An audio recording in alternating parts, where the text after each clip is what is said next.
first? It's okay. So we'll start straight with the new Mishnayos. Okay. We're talking just about how you handle truma when you're done with it, when you don't really care about the remainder. Okay. And this carries on now in Mishnah Zayin. Kein chavish shel shemen shenishbecha. If a barrel of shemen truma fell over on the floor. Um, if a barrel of truma fell on the floor, you don't have to sit there scraping up every last drop of oil from the floor to make sure chas v'shalom somebody should stand on it. You take whatever you can recover. Whatever he would do um, Cooling. with chulin, he does with the truma oil, and when he's done scraping up that oil, the rest that's on the floor is considered like nothing. Okay. Okay. Hame'areh mikad lekad v'notev shalosh tipim. So if somebody is pouring oil from one container to another, okay, so obviously not all of the oil comes out. Some of it adheres to the walls. So what do you do if it's trimmer oil? Turns it upside down and waits for the flow to stop and to go drip, drip, drip. So once it's had three drips, then anything behind it can be considered as waste. Cool. Okay. Then thereafter he can put chulin produce into there, and he doesn't have to worry at all about the trimmer oil that was left behind. It's considered chulin now. Here kino mitzah. What happens if you took that bottle and now put it down again, or leaned it on, put it on its side, and it all drained into one little pocket in the bottle. So now all the oil from the walls of the bottle has now drained back into the bottom of the bottle, and you've got perhaps a substantial amount of oil inside it. Whereas a trimmer, if he does then pour it out again, that oil is still considered trimmer oil because now it's gone back to being chashuv. However, it doesn't lose the halacha that we just said, that even if you put it back and now you've got a bit of oil in the bottom, if he still wants to put something else inside it, chulin oil, or he wants to put any other produce in chulin produce inside it, he's allowed to, and he's still as long as he hasn't shown that he's interested in that oil. If he pours out that oil again, then it retakes its din of truma.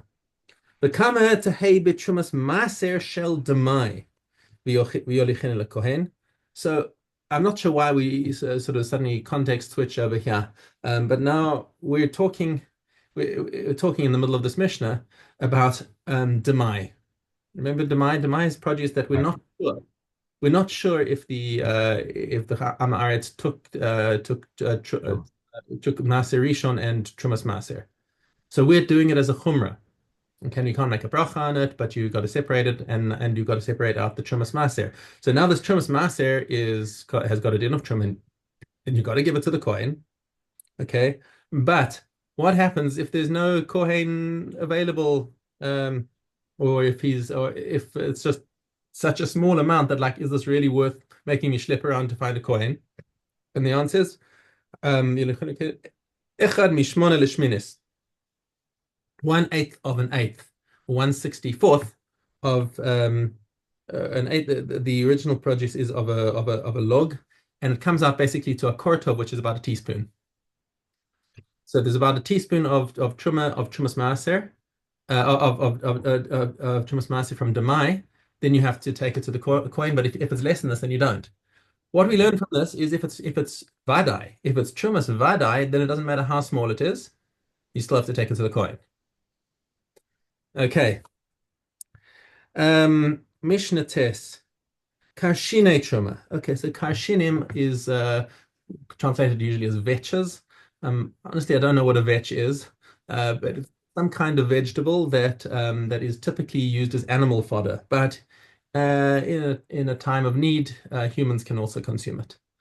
Okay, kashina truma machilin osam lebehema. So if this is truma, it's just like anything else. If he has to take trumas and masters from it, and what he gives to the coin can feed to his animals. Right. Yeah. Ma'achilin osam lebehema v'lachaya v'lantar negolim, or to whatever kind of animals he owns, chickens. Okay, Yisrael she'sachar para mikohen. If a Yisrael rented a cow from a coin, rented this cow to plow his field or whatever, since it's the coin's property, Machilan kashine truma. He's allowed to feed them truma vetches.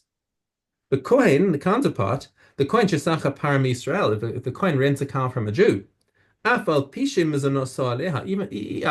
Even though he is responsible for feeding this cow, lo yachilena kashine truma. He may not feed it truma because it's Israel's cow. Now, how does this how does this change? Is that Yisrael shis sham paramikoin. Now, if he's taking this cow as a sort of a business deal, where he's going to look after it and take a share in the growth of the cow, lo yachilena karshene truma. Now, he cannot feed this cow with truma, even though the ikar belongs to the cow because he is getting paid back for the improvement in the cow.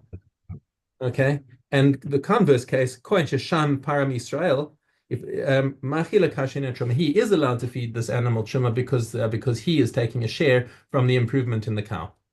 Okay. Okay, and that's where we're going to be because I got to run. I'm sorry we didn't Gotta get run. Okay, I'll do these myself. I'll take care of that. Thank you. I'll see you tomorrow. Thank you. We will. Thank you. Bye.